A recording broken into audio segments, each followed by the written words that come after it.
The last time I was in Turkey was in 1978, where as a child I was just awed by Istanbul and its remarkable history and its remarkable beauty. And I've been able to watch from afar as Turkey has become really a model for much of the world in terms of economic development and transformation. The cities of Turkey have been changing the world for thousands of years, and I have every confidence that they will continue to play that role in the 21st century. And as such, I couldn't think of a better place for me to be to come and learn than to be here with you today. So I'm really thrilled to be here. I'm going to try and give you some perspective from the other areas of the world that I know, but I think there is information from that. But it's best seen as information about things that didn't work, at least as much as about things that did work. And in some sense, you can look at the American experience and ask yourself, how do we avoid that? Although I would urge you, given the remarkable things that Korea has done, that paying close attention to what Chris has to say, because they really have a remarkable team, and I've always enjoyed learning from them a great deal. Let me start with a picture of America, and in some sense, the fact that I can call this a picture is just a sign of how aesthetically challenged economists are. This is America's counties. America has 3,000-odd counties, and I've divided them into tenths and sorted them on the basis of density, the number of people per square mile, per square kilometer. And the bottom line there shows the relationship between median income and density across America's counties. Okay, it's a remarkably close link between the number of people that are around you, and how much you earn. On average, the densest tenth of America's counties earn 50% higher incomes than the least dense tenth of America's counties. And that is true in almost every country where we have seen data, that there is a remarkable tendency of people who work in more dense areas to earn higher levels of income. And this is not just an issue, or not even remotely an issue, of more skilled people sorting into these areas. Because if you look at people who actually come to cities, they experience wage growth over time. If you control for everything we know about the people, like their test scores before they come in, you still see this remarkable tendency of people to become more productive, to earn more, when they are at the heart of vibrant agglomerations. The top line shows the relationship between population growth and density between 2000 and 2010. So this is initial density and subsequent population growth. And what you can see there is the places that started with less land per person, started with more people per square mile. Those people grew more quickly. Okay? So until you get to the very top tenth, there's a steady positive relationship where, in fact, the least dense areas in the United States emptied out, lost population, whereas the most dense areas of the United States gained population. So we're looking at a complete reversal from the 19th century, where America left its dense enclaves on the eastern coast to populate the great empty spaces of the American hinterland. Whereas in the 21st century, they're coming back to cities. They're coming back to being around other people. We have just passed, as a species, 5 years ago, this remarkable halfway point where more than 50% of humanity now lives in urban areas.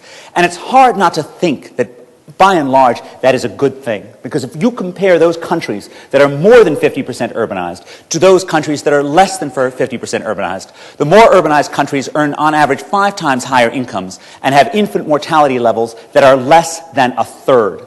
This doesn't mean that you would necessarily ever want to force anyone to live in an urban area. But it does mean that you want to think about cities as being an inexorable, a really critical part of the development process. That they are pathways out of poverty into prosperity. Cities and urbanization are how poor countries become rich. And in case anyone is tempted to get misty-eyed about the beauties of rural living in some halcyon past, this shows the relationship between self-reported happiness levels and urbanization across countries. It is not as if people who live in rural areas, particularly in the developing world, in places that are substantially poorer than Korea or Turkey or the United States, it's not as if they say that they are particularly happy at all. They don't. And people who live in rural areas typically say that they're less happy than people who live in urban areas in these poorer countries. And that's what you're looking at here. So don't think that this is some sort of a thing which we desperately want to preserve, this rural, beautiful past, because that rural, beautiful past is full of babies dying and rampant disease and the stagnation that comes from isolation. in some sense, there's a paradox here that I want to sort of put on the center of your minds. We live in an age in which it is effortless to telecommute across the planet, in which we can all connect electronically from whatever space we want to occupy. We all could just live out in the wilds of Siberia or in the plains of the Serengeti and just dial it in. But in so many ways, in so many places throughout the planet, we don't choose that. We choose to be around each other. We choose to be close to people, because cities at their heart are proximity. Their density, their closeness. They are the absence of physical space between people and firms. And they exist because we want to be around each other. Why is it that in an age in which we could all just electronically connect and telecommute, why is it that we want to be so close to each other? Why is it that that has proven so valuable?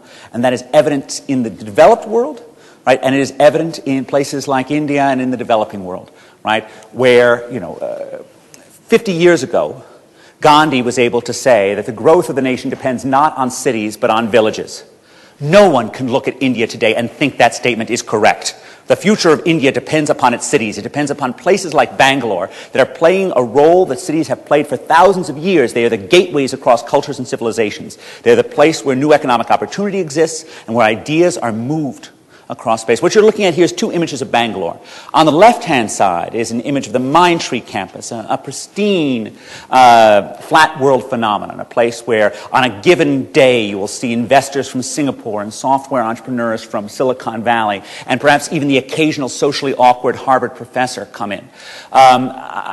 And it's a place that is, making Indians wealthy and making them productive and enabling them to contribute to the world. It looks empty there, but, on a given day, the top of that building will be crammed full of brilliant software entrepreneurs, engineers who are talking to each other, connecting to each other, learning from each other. The other image is the messy world of Bangalore outside of the Mindtree campus, a world that reminds us of both the promise of cities, but also of the enormous challenges that remain. For as much as cities are places of opportunity, they also are places of tremendous challenges. And if two people are close enough to exchange an idea face-to-face, they're also close enough to give each other a contagious disease. And that is the battle that cities have been waging for thousands and thousands of years, and it's a battle that still remains with us. Now, this positive view of cities is so different from the view of cities of my own childhood. I grew up in New York in the 1970s, and these are two iconic images from New York City of that time period. The bottom image is President Ford, who did not literally tell New York to drop dead, but he did kind of mean it, right? This was an age in which New York had been hemorrhaging manufacturing jobs. The largest industrial cluster in the United States in the 1950s was not automobiles in Detroit, it was garment production in New York City. And that industry was clobbered by globalization, right? Because it stopped being an efficient place to produce ordinary garments. And New York coupled this economic distress with financial mismanagement. And in the 1970s, they were desperately trying to get a federal handout, and Ford told them no.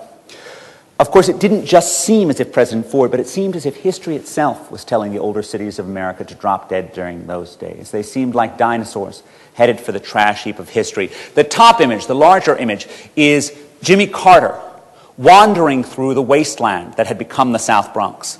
Once a vibrant urban space that now felt like it was a place that could become a cornfield once again. And indeed, this was the city very much looking for real regeneration. Looking for regeneration that's not just about putting up empty buildings, but that's about bringing back real entrepreneurship and innovation and people who are able to find opportunity by being around each other in cities. Now, in some sense, the reason why the urban future seemed so bleak in the 1970s, not just in the US, but also in London, right, also in many parts of the world, was that the original function of these cities had disappeared. Right? Cities grew up in the United States to solve a transportation problem. If you go back to the early 19th century, America was filled with an enormously valuable hinterland, enormous natural resources, but they were virtually inaccessible. Right? It cost as much to move 30 miles to ship goods 30 miles over land in the United States in 1816 as it did to ship them across the Atlantic Ocean. It was that expensive to move anything over space. And over the 19th century, America invested in a remarkable transportation network. The most important ingredients in this was the canals. long predating the railroads. And then, of course, the railroads supplemented them. And great cities grew up at critical pinch points along this network, where the river meets the sea. The western terminus of the Erie Canal, where Buffalo rises up. And, of course, Chicago, the place that the Chicago River connects the Great Lakes to the Mississippi River system, a city made possible by two great canals, both Illinois and Michigan, and then the Erie Canal. But it was the linchpin of a great watery arc that went all the way from New York to New Orleans. Right? It was a place that investors in the 1830s, when those canals were being put in place, saw that there had to be opportunity. Every one of the 20 largest American cities in 1900 was built on a major waterway, from the oldest, New York and Boston, again, where the river meets the sea, to the newest, Minneapolis, on the northernmost navigable point on the Mississippi River. Now, these are places that came about for transportation reasons, and then industries followed that transportation. They came there to take advantage of the fact that they had, natural markets that transportation made possible. Of course, I don't need to say this in Ankara, right? Ankara, 2,500 years ago, was a city that grew up because it was at the center of some of the most important transportation routes in the world, right, that ran through the center of this country. But cities like Chicago had industries that grew up around them. The three dominant industries in New York in the 19th century were printing and publishing, the garment trade, and sugar refining. All of these were children of the port, as indeed New York's financial services were. The sugar refining was, of course, there because New York did a substantial trade with the Caribbean, and you couldn't refine sugar in the Caribbean, in hot places during those areas, because refined sugar crystals would coalesce during a long, hot sea voyage north. So you had to refine them closer to the point of consumption, but you also wanted to take advantage of scale economies, the ability to put large factories in urban areas, and that's what sugar refineries were in the 18th and 19th century. Garment production was there because of the tremendous trade in textiles that went through New York City. And, of course, printing and publishing was there because the big money in American writing and publishing in the 19th century was in pirated English novels. Right? I always think to myself how hypocritical it feels when America complains about, let's say, developing world copying of American copyright images, because this is entirely how we did it. Right? We were thieves on a grand scale. Now, of course, if you're going to steal other people's books, if you're going to copy them, you don't actually have copyright protection yourself. And that means you really do have to publish first, because who in the world wants to have the 8th copy of the girl with a dragon tattoo, right? You need to actually, the pirated copy, you actually need to have the first one that's out there. That created an enormous advantage to having the port, because New York's publishers, like the Harper Brothers, were able to get the latest Dickens novels, get the Sir Walter Scott's Peveril the Peak, days before it would even show up in Philadelphia with their competitors, Carey and Lee, and by printing first and flooding the market, they could own that market. And of course, in Chicago, you had the greatest transportation industry of all, right? These are the stockyards. They were part of this process of making the enormous wealth of the American cornfields accessible to the markets of the East, right? Corn is an enormously calorie-rich product, but it's very expensive to ship. It rots, certainly, and it's difficult to carry. And so there was a process of making corn-created products, starting with whiskey, and then moving up through salted pork, and then ultimately refrigerated beef, and in order to get the cornfields' products to the East. That's what the stockyards were. This guy here, Armour, was a great pioneer in refrigerated rail cars. And that's what made these stockyards possible. They were part of solving a transportation problem. Now, even though cities like Chicago form for utterly prosaic reasons, get the hogs or get the cows onto the rail cars and ship them east, when smart people come together to learn from each other, miracles happen.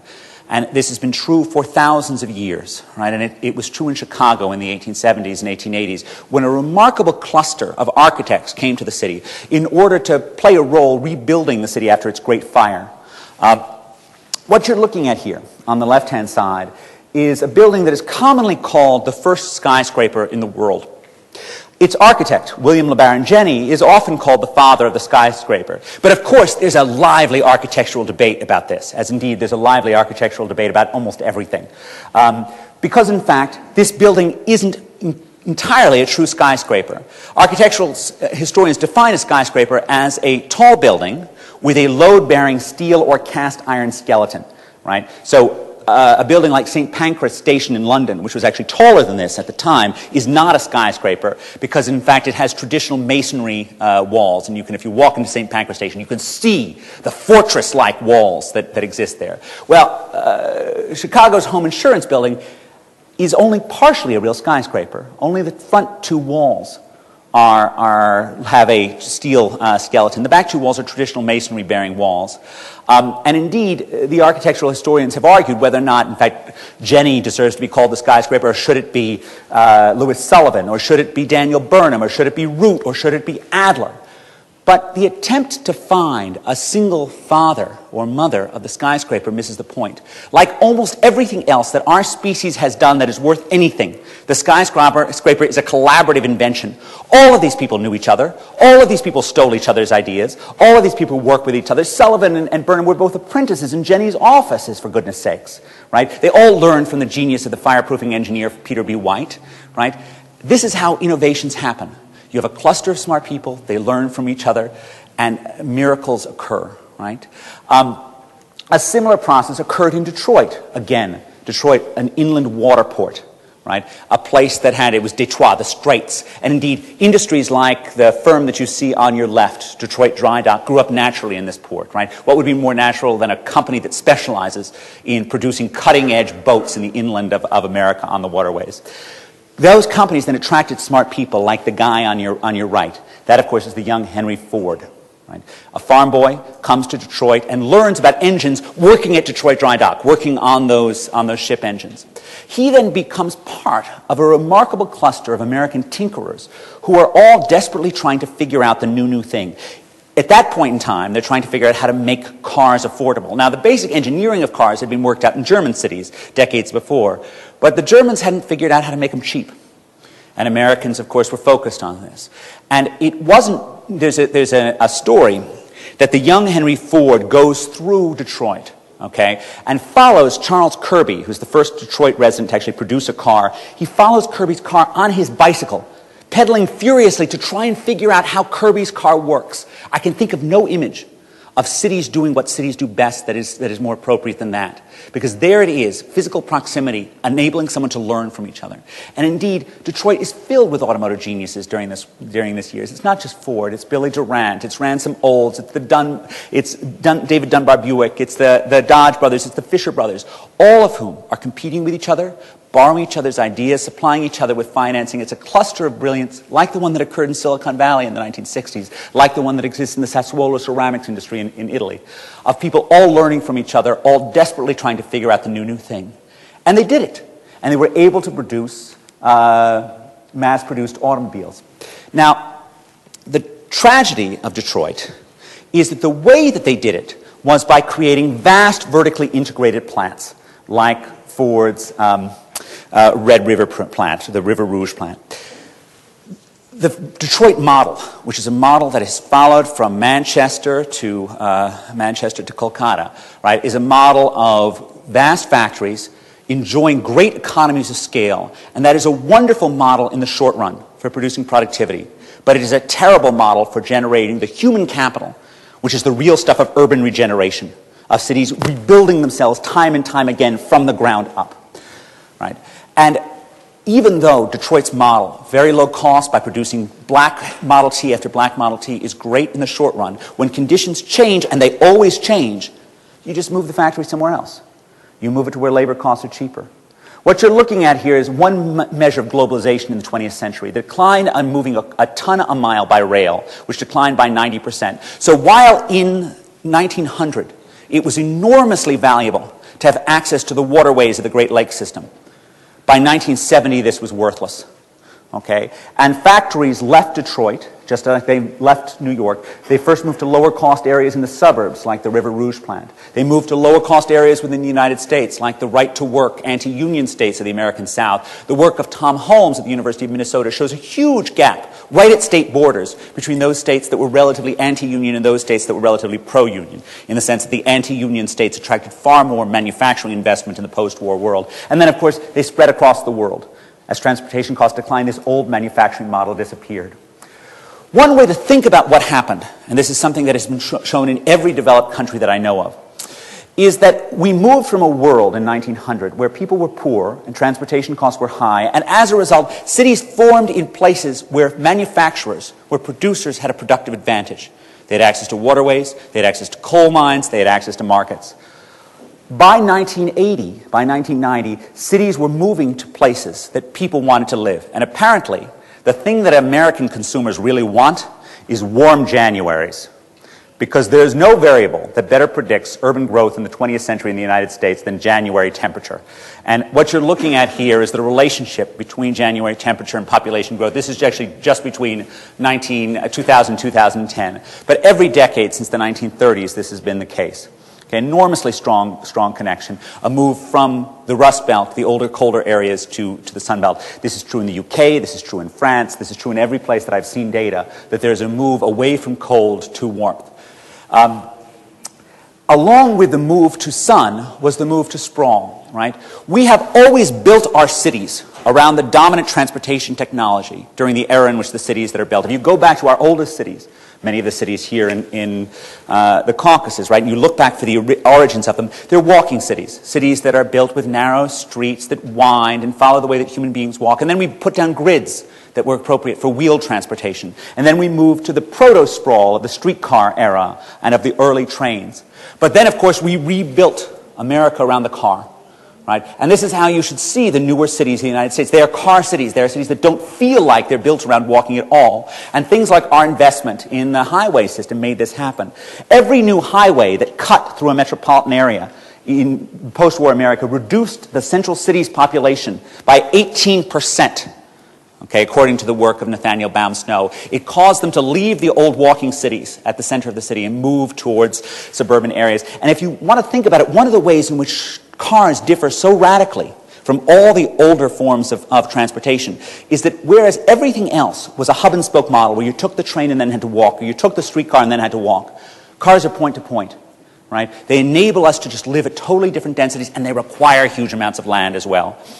And that is involved in the U.S. a radical reshaping of the way that we live. It's not all bad, although the tendency to vilify the car is enormous, right? The average commute by car in the United States is 24 minutes. The average commute by public transit is 48 minutes. It saved Americans huge amounts of time.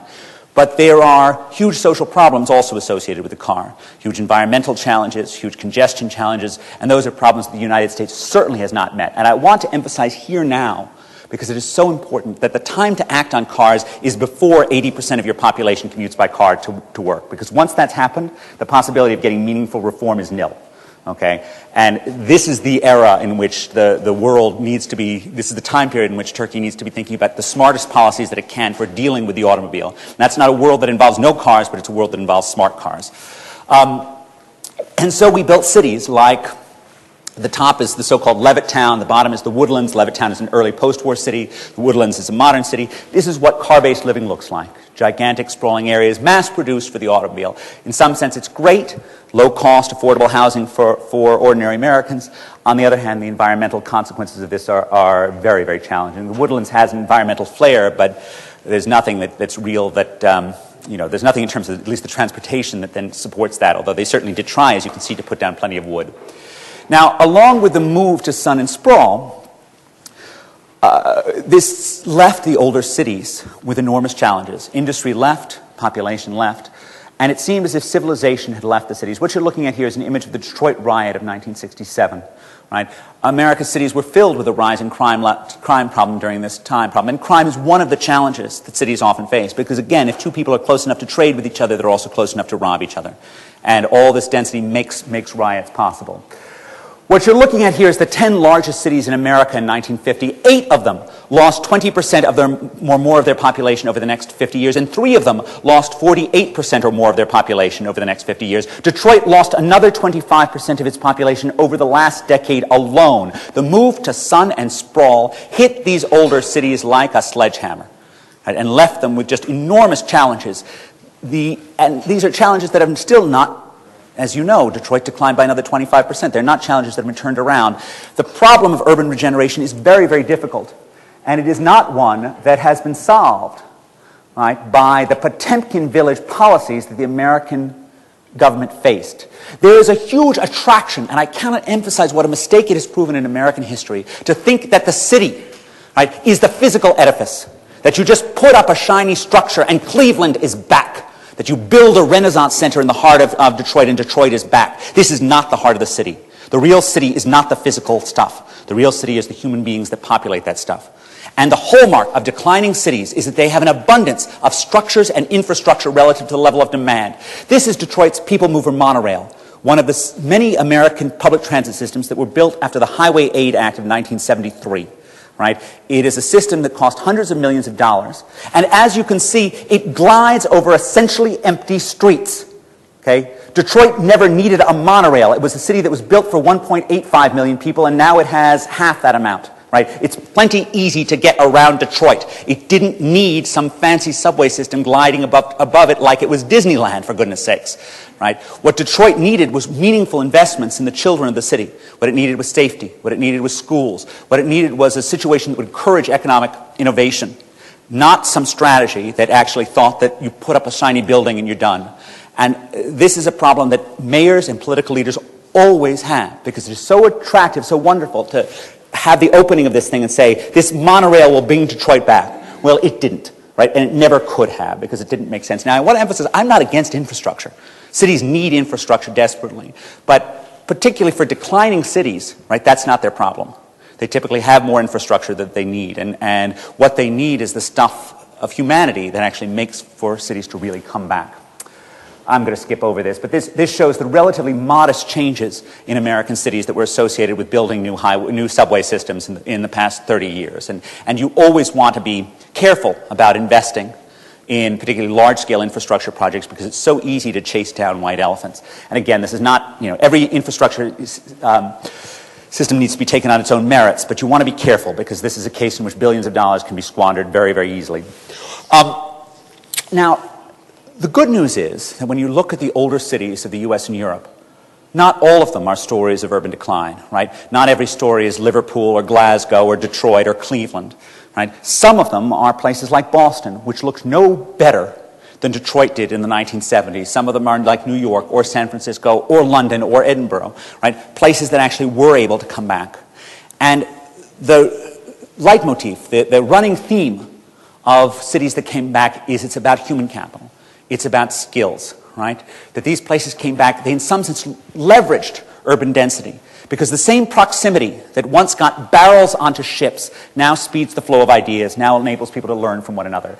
And the cities that were able to come back are entrepreneurial and are idea intensive, right? So 40 years ago, two real estate jokers put up a sign outside of Seattle, well, the last person to leave Seattle, please turn out the lights, right? Because Boeing, the great American manufacturer, was cutting back jobs, and it looked as if Seattle was also headed for the trash heap of history, okay? But it wasn't, right? It then acquired Microsoft. It then acquired Amazon. It then acquired Starbucks, right? It then acquired Costco, a series of new entrepreneurial firms that came to this very human capital-rich city, right? Boston has high technology and biotech. Minneapolis has health technologies.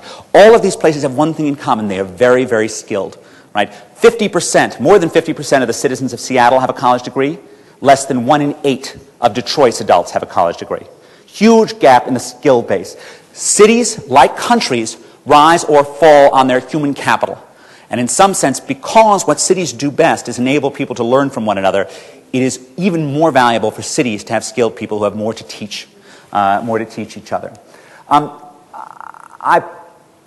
New York's success is built above all on finance. 42% of the payroll in the island of Manhattan is in financial services. And in some sense, it is natural that finance is in cities, because there is no industry in which knowing a little bit more is more valuable than finance. No industry that can make you a fortune overnight if you're just a little bit smarter more quickly than finance.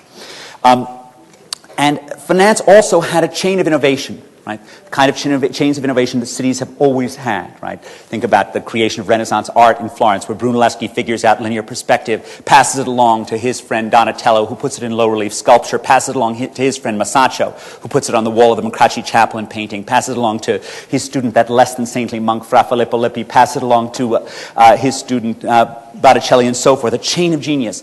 Well, so it was in finance, right? A bunch of smart people in the academy figure out how to think quantitatively about the trade-off between risk and return.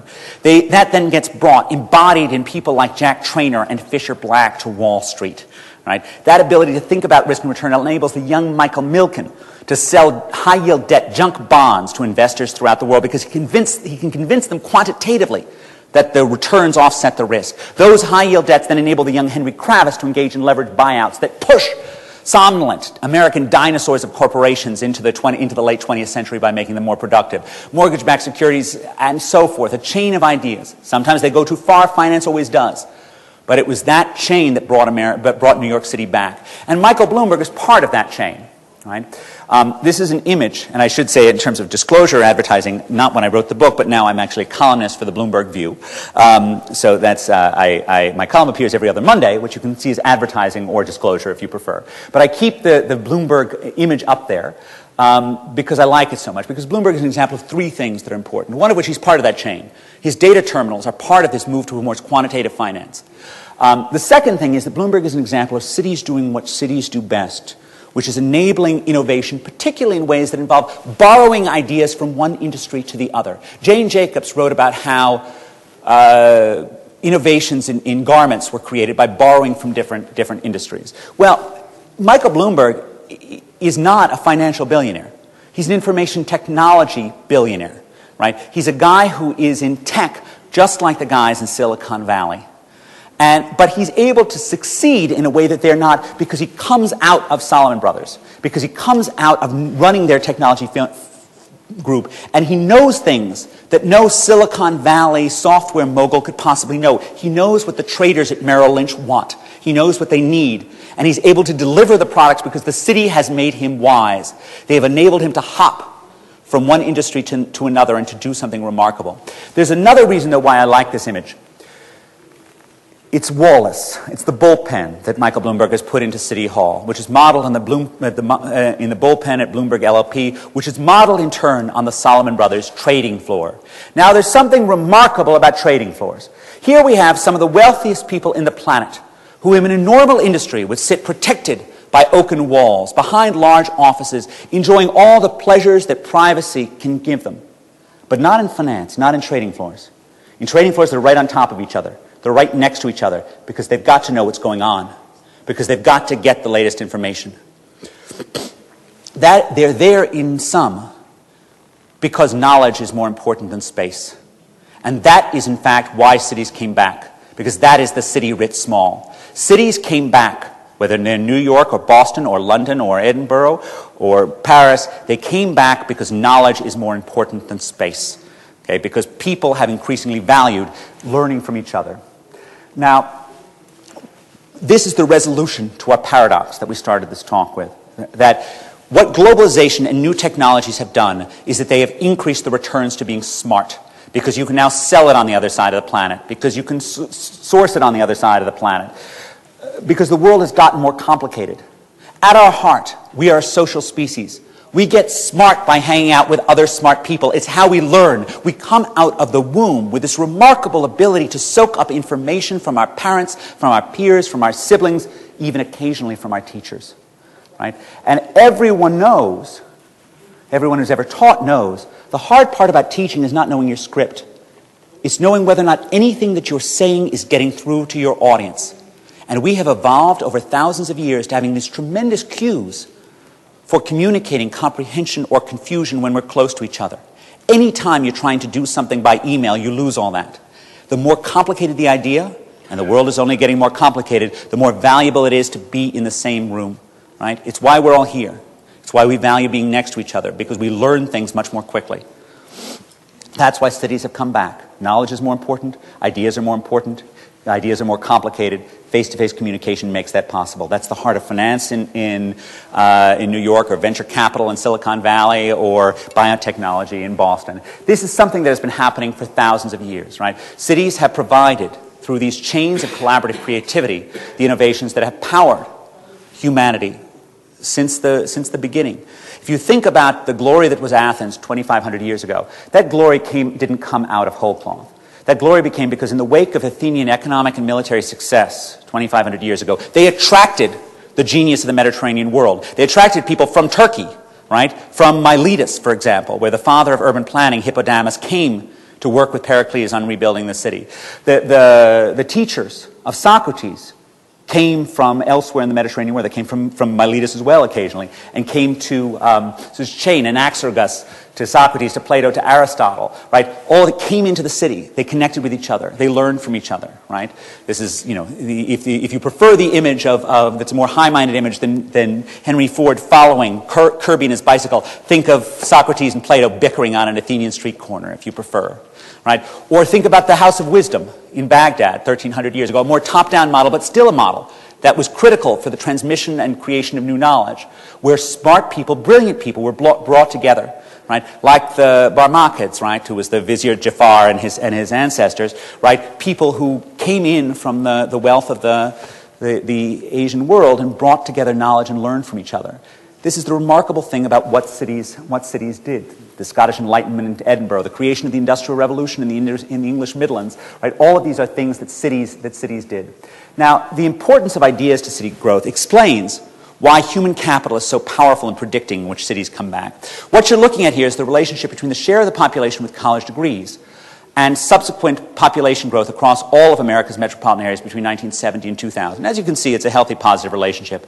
But it is a far weaker relationship than this, okay, which is the relationship between population growth in the Northeast and the Midwest, those cities that were hit by the decline of the Rust Belt, hit by the decline of the colder areas. In these areas, the most educated fifth saw population growth over 30 years of 53%, whereas the least educated fifth saw population growth of 8%. An enormous divide. Skills are what determines success in these areas. And just in case, you know, one of the nice things about the 2010 census coming out after I wrote my book is it enables me to test some of these ideas. This is population growth over the past decade across American counties, where, again, I've sorted counties by the share of the population with a college degree as of 2000. And as you can see, the most educated fifth of America's counties had population growth over 13%, whereas the least educated fifth had growth under 3%. Right? Skills are everything in terms of these cities coming back. One reason why skills are so powerful is that the advantages of being around skilled workers in terms of earnings has only gone up. What you're looking at here is something economists call a wage residual. And the term that's used here is human capital externalities, which is the advantage of being around skilled people. So the wage residual looks at your wages, controlling for everything we know about you as a person, how many years you've been out in the workforce, how many years of education you had. This then aggregates that at the metropolitan area level and then correlates it with the share of the workers in that metropolitan area who have a college degree. Okay? And what you can see there is that as the share of the workers in the metropolitan area with a college degree goes up by 10%, on average your wages go up by 8%, holding your own skills constant. Again, this is a fact that has been shown in every country that I know where this work has occurred. The fact for India is about 2 or 3 times larger than it is for the United States, having actually skilled workers around you. And it shouldn't surprise us, right? We get smart by being around other skilled people. Having smart neighbors are the entrepreneurial source that enables us to succeed. This is the Indian fact, wage residuals and education in India. But the most important skills that cities create and the cities need are not those skills that are learned in the classroom. Indeed, as a teacher, I'm sort of amazed that when we ever manage to teach anything that anyone sees as being remotely useful. The most important skills are those learned in the workforce afterwards. And I think in terms of urban success, entrepreneurship is probably the single most important skill, because this is in fact a talent that is taught at the breakfast table, taught by young workers, taught over the lifespan. And measures of entrepreneurship, right, like average firm size, are enormously predictive. So what you're looking at of subsequent growth. So what you're looking at is average firm size and employment growth between 1977 and employment growth since then. And as you can see, there's those cities that had the smallest firms had employment growth that was about 3 times larger in those areas that had the largest firms. This works for almost any measure of entrepreneurship that you think about. This is average firm size and productivity growth over the last 8 years. Let me stay with that. And this is another part of Detroit's problem, right? It's not just about the cold, and it's not just about the lack of college education. It's also about the industrial history. That one of the great things about New York is the garment industry was a mother of entrepreneurship, because anybody with a few sewing machines and an idea could get started, right? That's not true of General Motors. While Detroit was one of the most entrepreneurial places in the planet by 1910, by 1955 it was a place where you worked your whole life for one large company, right? And that, again, enormously productive in the short run. In the long run, it's a disaster. Because when things went sour for Detroit, it's not as if the middle managers at General Motors knew how to go out and start something new, the way that an entrepreneur in the garment district would have known how to do, right? they had spent their whole life as company men. Something to watch out for and something to worry about, right? That the long run is about having people who can adapt, and entrepreneurship is a critical part of those skills. Now, I don't know any place that's more entrepreneurial than the Dharavi slum of Mumbai, right? If you walk around Dharavi, right, on any given day, you'll see, in one room there are a couple of guys who are sewing women's clothing. You think you're back in the Lower East Side of Manhattan in 1905. And across the street there are guys who are recycling boxes, and that means you tear them open and turn them around so they don't see the labels anymore. And down the street there are some people who are recycling plastic goods. Hopefully they're not going to do too much with those syringes they're working with. And then a little bit further on there are people making beautifully intricate pots that they're so proud of they won't even accept any money from you. A place that is teeming with human talent that reminds us of how wrong Gandhi was. That in fact, this is the future of India. These cities are the places where India is moving out of millennia, right, of poverty into enormous, enormous success. But Dharavi, if you look at Dharavi as well, you see the streets aren't paved. You see children defecating on the streets. You see the enormous challenges that remain in our urban areas. The fact that there are demons of density as well as upsides. That again, if people are close enough to share an idea, they're also close enough to give each other a contagious disease. And fighting those demons has been the challenge of cities for thousands of years. What you're looking at here is death rates in New York City over the past 200 years. A boy born in New York City in 1900 could expect to live 7 years less than the national average. Today, actually, life expectancies are 2 years longer in New York than the national average. And making the cities of the West healthy was not easy. It required enormous investments. The cities and towns of America were spending more on water at the start of the 20th century than the federal government was spending on everything except for the post office and the army. These were enormous undertakings that actually required large-scale public investment. One of my favorite cautionary tales about public-private partnerships comes from New York's own history. What you're looking at here is two incredibly famous Americans. On your left-hand side is Aaron Burr, once Vice President of the United States. And on the right-hand side is Alexander Hamilton, first Secretary of the Treasury of the United States. Burr, of course, would subsequently shoot Hamilton on the shores of New Jersey. But before he shot him, Burr hired Hamilton to be his lawyer, okay? Because Burr had this wonderful idea that he was going to start a water company that would be able to do a little bit of banking, to give him an ability to have a bank. Now, all of America's cities had suffered from yellow fever epidemics in the 1790s. And even though they didn't understand the medicine of yellow fever at all, they did understand that they needed to do something with their water supplies. And Philadelphia went the purely public route, investing significantly in public waterworks and actually solving the problem. New York went a different route thanks to the partnership of Burr and Hamilton. Burr convinced his political buddies, and Hamilton convinced his political buddies, that having a public water system would lead to, and these are Hamilton's words, burthensome taxes, right, in words that would sound familiar today. And as a result, New York couldn't possibly afford the expense of having a public water system and should go this private route of having the Manhattan Water Company, which would, simply by being subsidized with the ability to run a bank, would provide clean water for New Yorkers. Now, the problem with this is it's a terrible model, right? You can't subsidize an activity by giving the company the opportunity to do another activity, banking, which is far more lucrative than providing water to people. And of course, the Manhattan Water Company did a whole lot of banking and did almost nothing in terms of water provision during the time period. It's still with us. This is it.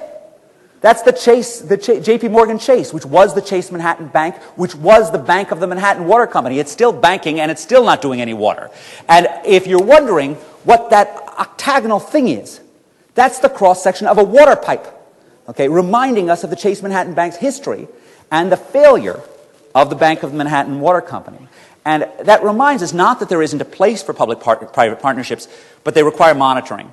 And if the public sector isn't strong enough in terms of dealing with them, it just ends up being a possibility for a boondoggle, right? And I think Chile's experience has been remarkably good in terms of public-private partnerships, in terms of providing roads, but the track record across the whole world leaves plenty of room for being worried as well. Now, municipal water did have huge benefits in the U.S. Now, some problems, like water, required an engineering solution, required massive investments in things like aqueducts in order to bring water to urban areas. Some problems, like congestion, can't be solved with engineering, because there's something called the fundamental law of traffic congestion, which is associated with Gilles Duranton and Matthew Turner, who find that essentially vehicle miles traveled, how much people drive, increases 1 for 1 with highway miles built. If you build it, they will drive, which tells you you can't just build your way out of traffic congestion. The behavioral response is too big, right? You can't act as if the right to drive is some fundamental human right. You've got to price the roads. You can't run an old Soviet-style traffic system, right? And the reason why I say Soviet-style, right? The old Soviet method for dealing with grocery products was that you'd give them out at way below market prices, and the result would be long lines and stockouts. And the prices might be low, but no one could actually get any eggs, right? That's what a traffic jam is. A traffic jam is giving away something like access to valuable city roads at way below the market price, and the result is the traffic equivalent of long lines and stockouts, which are traffic jams. Right? You actually need to charge people to drive, and certainly the place that has been most effective at doing this is Singapore, where you can see these enormously effective things. This is the second densest country in the world, and the cars are driving around at incredibly fast rates. Now, there's a lot to like in having sensible gas taxes, but in fact gas taxes are not a good way of actually just handling urban traffic congestion because they impose the same cost on driving outside the city as inside the city, where in fact what you really want is for the valuable inner city streets to be appropriately priced. And of course there is a positive role for public transit as well. Again, I think that much of the weight of the literature has come down very much in favor of things like bus rapid transit systems like the Transmilenio in Bogota that I'm showing here. I'm going to skip over crime, but again, crime required a large amount of investment in order to make livable. The upside, of course, of these investments is that when cities are able to deal with the downsides of density, they can become places of remarkable pleasure as well as productivity. That the same ability of cities to enable entrepreneurship in the software industry also enables them to encourage entrepreneurship in restaurants, and that makes cities fun. And the ability of cities to cover the large fixed costs of factories also enables them to cover the large fixed costs of museums, to enjoy those scale economies that exist in entertainment venues, in arenas, in opera houses, in whatever else that you love. And of course, the greatest pleasure of cities is they enable human beings to be around each other, which is why cities are so attractive to young single people who particularly want to be near other young single people. Now, there's a problem when cities become successful as places of pleasure and productivity, which is if they don't build enough housing, if it becomes too difficult to permit new housing, they become places that are extraordinarily expensive. And what you're looking at here, the declining line shows the number of new permits in New York City. The rising line shows prices. So just as New York was getting its act together as a place of productivity, just as it was handling its crime problem, it was making it harder and harder to build homes. These are with limits on building up. These are with historic preservation districts that now cover 15% of the island of Manhattan south of 96th Street. Right? It's not as if preservation is always wrong. I'm the son of an architectural historian. I believe very strongly that our old buildings are beautiful and priceless parts of our legacy. But every time you say no to a new building, you're saying no to a family that sees a future in an urban area. You're saying no to lower prices for the people who want to live in those areas. We need to be very cautious about putting barriers to building up in particular. And this is the point I think that Jane Jacobs got wrong. That she, in fact, was enormously prescient on so many things about cities. In fact, she was right about the high-rise housing projects that she correctly disparaged. But she was wrong to disparage all high-rise buildings, and wrong to think that you couldn't have wonderfully successful urban areas built at a higher scale. She had this somewhat odd logic that she observed that old buildings were cheap and new buildings were expensive. And this led her to think that the way to promote affordability was to make sure nobody built any new buildings on top of old buildings. That's not how supply and demand works. If you don't allow new buildings to be built, right, you risk the town turning into a boutique city that is affordable only to the wealthy. And you need look no further than her own home community of Greenwich Village, which was affordable to middle-income people like her and her husband when she lived there in 1950. Today, the townhouses like the one she lived in start at $5 million, and hedge fund managers only need apply, because it has been frozen by a historic preservation district for 40 years, because no new housing can be built there, right? There's no repealing the laws of supply and demand, and if you don't build, right, if the place in a desirable place, the place will become more and more expensive and less of a place of opportunity. While this is sad in New York and in Paris, it is tragic in Mumbai. Mumbai has labored under some of the most rigorous floor area ratios, 1 1/4 in much of the city, pushed in part by a benighted view that by draconian limits on building, they could stop urbanization from happening. Well, this is a trend that is not going away, right? The result of having stupid policies that artificially restrict growth is that you create unbelievable amounts of sprawl, and the natural response to having a city of 10 or more million people is having a lot of fairly high-rise buildings that are close to each other so people can actually walk around. The result of artificially constraining heights to 1 1/4 floors, right, is that is absolutely impossible, and the city is enormously difficult to get around as well. And certainly, as we all know, there's no delinking between the policies around building up and the policies around building out. If you don't build up, you will build out with enormous consequences for transportation. Mumbai, of course, has also managed this. Mumbai is up here. It's one of the most expensive cities in the world for Class A office space because of this difficulty in terms of building. One of the reasons, and I'll end with this, that we want to allow cities to build up, and again, I'm not talking about subsidizing high-rise buildings, I'm not talking about putting up high-rise buildings in places where the market doesn't allow. I'm talking about making sure that private developers can actually provide housing in places that people want it. One of the reasons to do this is that cities are not just an economic asset, but also an environmental one as well. And I want to end with a story about a Harvard graduate who, in a beautiful spring day in 1844, went for a walk in the woods outside of Boston, outside of a town called Concord. And he did a little fishing, and the fishing was good because the river was a little bit dry, because there hadn't been much rain lately. And when he came to cook the fish into a soup, a chowder, as we say in Boston, the wind flicked the flames to the nearby dry grass. And a fire started, and it spread. And by the time it was done, it had burned down more than 300 acres of prime Concord woodland, an entire ecosystem wiped out by this young man and his careless cookery. Okay?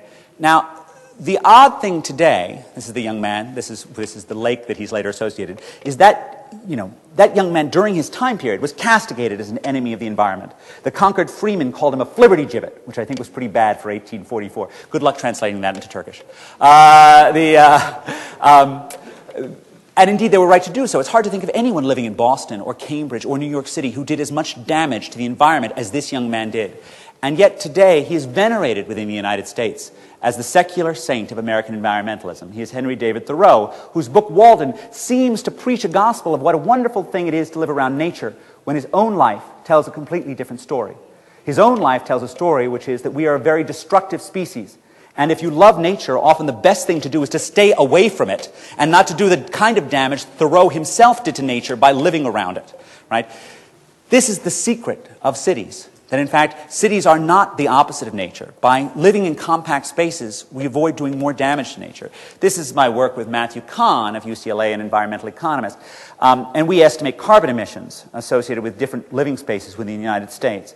I, like Thoreau, live out in one of these sprawling areas that are very, very red, surrounded by nature, but in fact doing enormous harm to the environment, with long commutes and large houses that tend to use a lot of electricity, whereas the urban cores, because they have small houses and tend to have significantly less driving, tend to be much healthier. This is so important, let me skip over this, as we think about the great growing countries of Asia. If India and China see their carbon emissions rise to the level seen in the sprawling United States, global carbon emissions go up by over 125%. If they stop at the level seen in wealthy but hyperdense Hong Kong, global emissions go up by less than 30%. Right? That's an enormous distinction, and the whole world has much to gain by India and China building up rather than out. Right? And this is yet another reason why we want to make sure that we have sensible policies for our cities. They are not the enemy of the environment. By living on less space, we actually are better citizens of the planet. And on top of that, we're enabled to learn from each other and make progress. And I think I want to make sure I'm ending on a relatively positive note. It is certainly true that the planet continues to face enormous challenges. It faces political challenges, it faces economic challenges, it faces environmental challenges. But the track record of humanity over the last 3,000 years, when it is connected in cities, is remarkable. And I am optimistic not because I know the answers to those challenges, but because I have seen, and we have all seen, the remarkable ability of people to learn from each other and work miracles when they're connected with each other. And that's in some sense why I think I want to end on an optimistic note, that I don't know what the solutions are going to be to this, but I'm pretty sure they're going to happen where they've always happened, in places like Miletus and in Istanbul and in Paris and in New York, by people who are smart and learn from each other and capitalize on each other's ideas. So thank you very much for your attention, and thank you for giving me the opportunity to learn from you.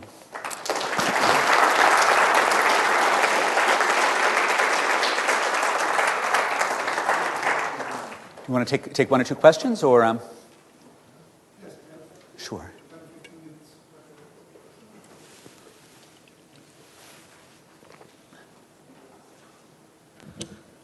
Türkçe mi, İngilizce mi alacağız? Nasıl? In Turkish or in English? It can be in both Englishes.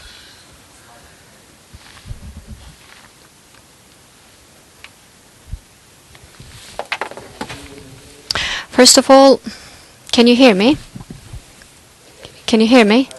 Do you hear me? Can you hear me? Can you hear me? Do you hear the interpretation? Can you hear me?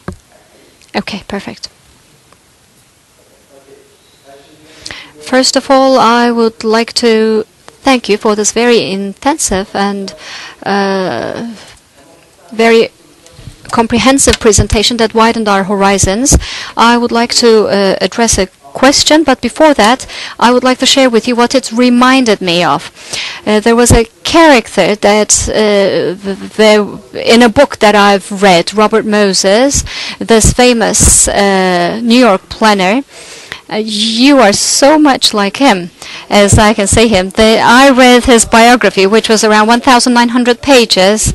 This was quite interesting. In Turkey, it is a very rare occasion. It is nearly impossible to find anyone with 1,900 pages of biography. But he is a New York planner.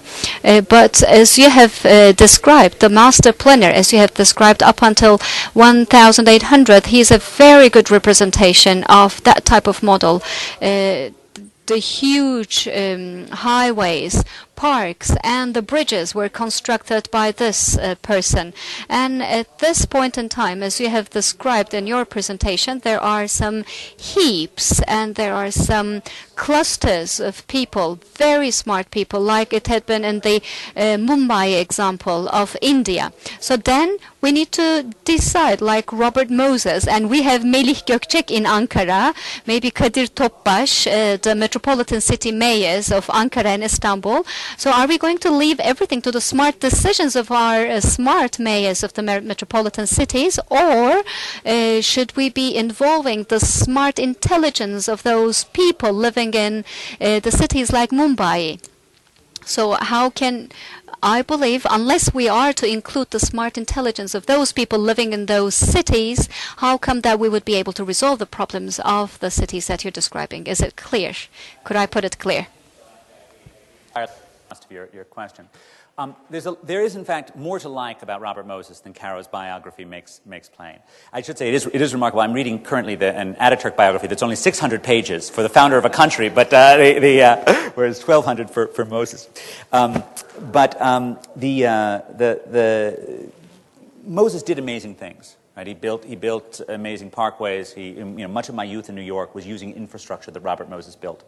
On the other hand, he ran roughshod over the interests of ordinary citizens in the communities that he displaced.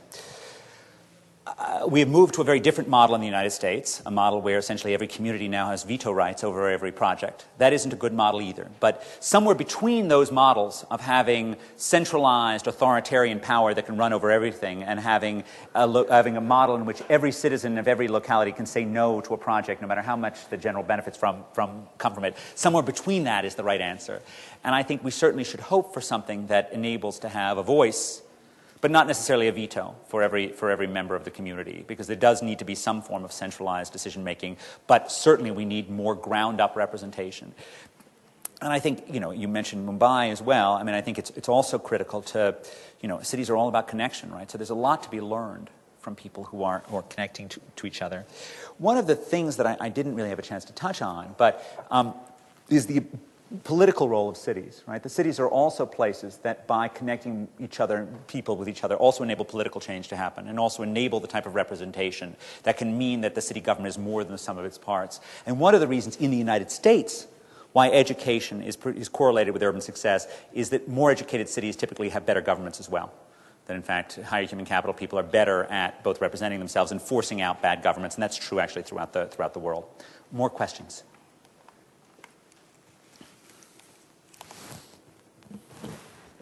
Thank you very much for your nice presentation. It was very good to hear about, not only in the United States, but from the different parts of the world. And you have pinpointed several problems and several issues.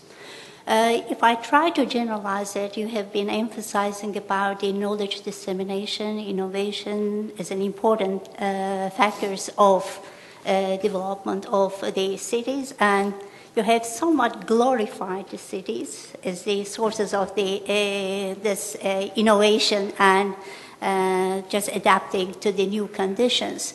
I want just to argue that although you didn't mention, you have been talking about, to a certain extent, the economic resilience of the cities.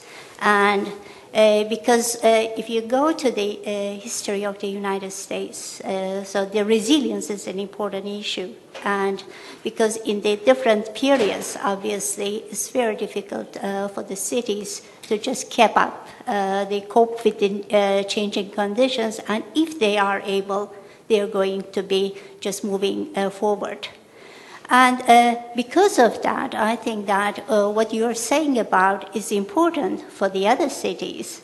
Because here the question is, not all the large cities or the growing cities do not have the economic resilience, as you have pinpointed in the Los Angeles and Detroit case in the past.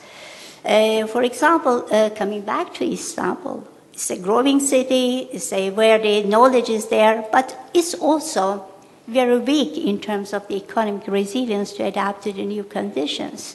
It's not only the economic resilience, obviously, the social and the ecological resilience, as you have mentioned at the last part of your presentation, are important.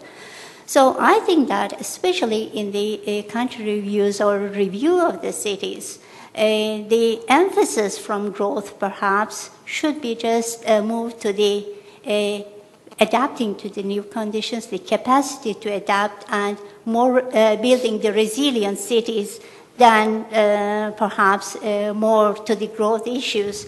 So I think this is important because Martin Glaeser was just emphasizing the growth in the Turkish context, but I think that we have to shift our conceptual framework for the future of the cities from growth to more to the creating the resilient cities.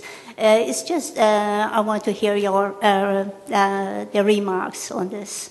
Thanks. Sure, thank you. And I think I agree with one major thrust of your comments, which is the objective of city governments, like national governments, is not about chasing some chimera of population growth, right?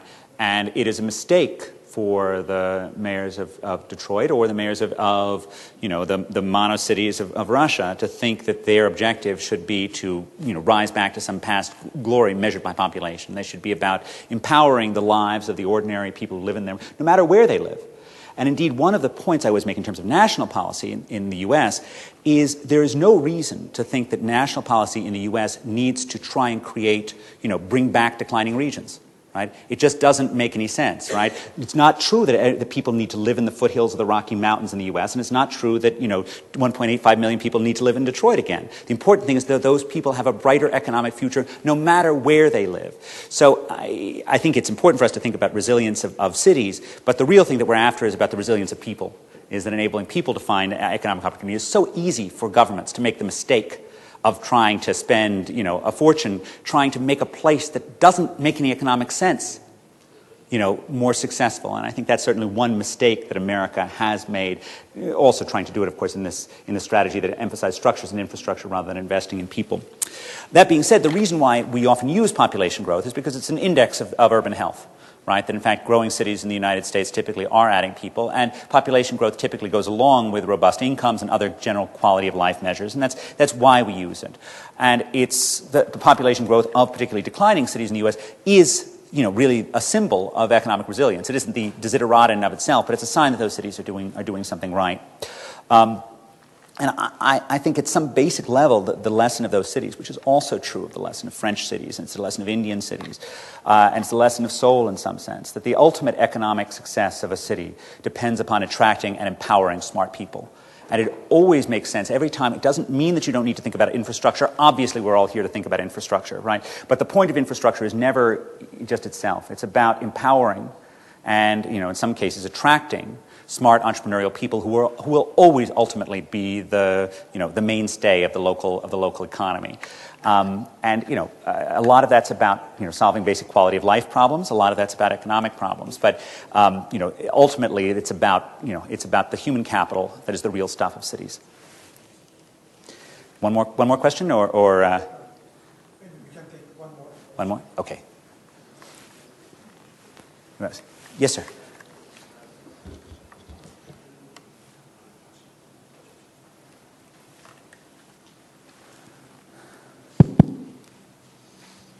Usal Shahbaz from TEPAV. Thank you very much for your presentation. In your presentation, you mentioned cities have always developed in the connected parts of the countries via railroad or highway, and then recently have spread to the parts of the countries that are not that connected.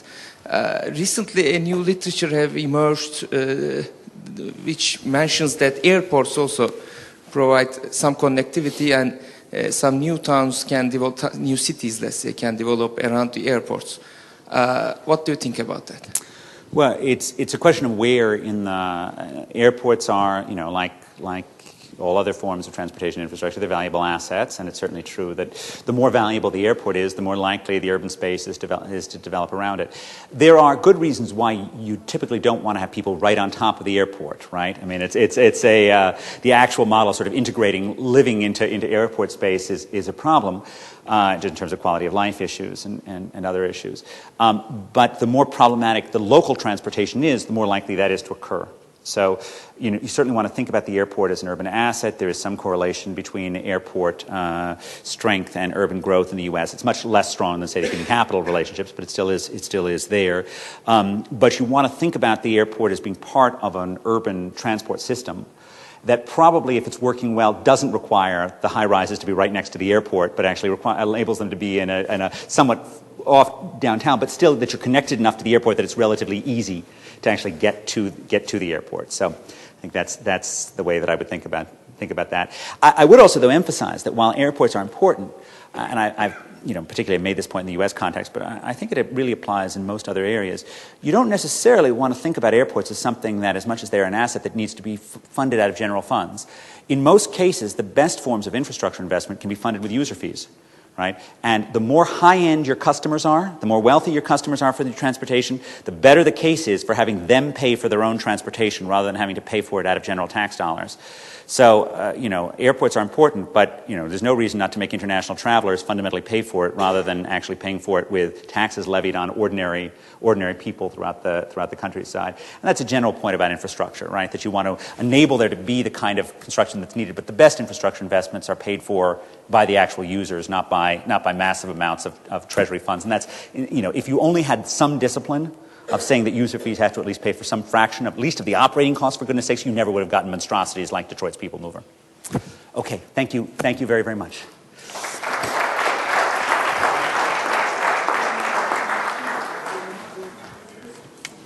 ...10 dakika çay molası. 10 minutes coffee break.